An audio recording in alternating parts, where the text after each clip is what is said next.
Bonjour à tous. Bon, c'est offline, vous inquiétez pas, on va s'en sortir.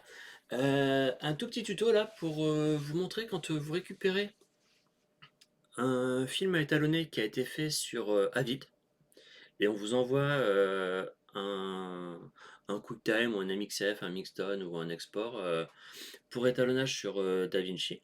Et évidemment, il n'est pas découpé, il se présente en un seul segment et il faut vous taper le scène detect pendant 5 à 10 minutes ou 30 secondes quand c'est un petit film court sur Avid avec le problème d'avoir le découpage sur les fondus qui vous fait une dizaine de cuts qui servent à rien du tout.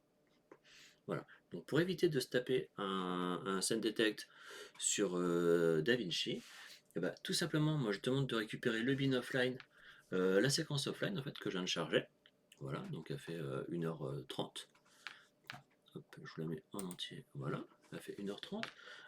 Là-dessus, bah, je vais importer mon média qu'on m'a envoyé pour faire l'étalot.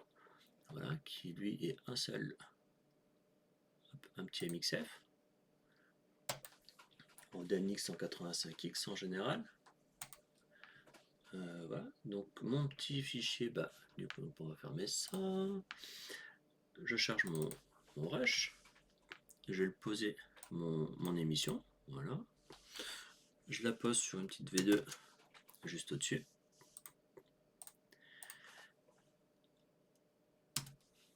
Voilà. Et ensuite, je passe en mode effet. Hop, on va fermer ça. On va se poser un petit pan and scan. Alors, je sais pas pourquoi ils ont mis ça là-dessus, mais voilà, c'est une petite fonction sympathique dessus. Donc en fait, ce qu'elle va faire, c'est qu'elle va repérer tous les cuts qui sont en dessous. Donc si vous avez 3 pistes vidéo parce qu'elles n'ont pas eu le temps d'être rangées par le monteur ou 5 ou 6 avec que des médias, bah, vous mettez votre master pour étalo au plus haut, de tous les modes, de tous les segments que vous avez à redécouper à l'intérieur. Voilà, vous sélectionnez toutes les pistes qui sont inférieures à votre master à étalo. Donc si vous avez 3 pistes, vous cochez les 3 pistes. Si vous n'en avez qu'une seule, mais qu'il y a des titres et que vous en foutez, bah vous cochez que la piste qui vous intéresse et c'est tout. Évidemment votre piste à vous. Et vous cliquez sur Subdivide et par magie, tous les cuts sont faits en même pas une seconde. Donc là, vous venez de gagner entre 5 à 10 minutes, plus après derrière les petites galères qu'il peut y avoir avec les fondus. Voilà, et à partir de là, vous n'avez plus qu'à faire vos petits exports AF que de la V2. Vous l'importez dans DaVinci et vous remettez votre master dessus au moment d'importer votre AF et c'est fini.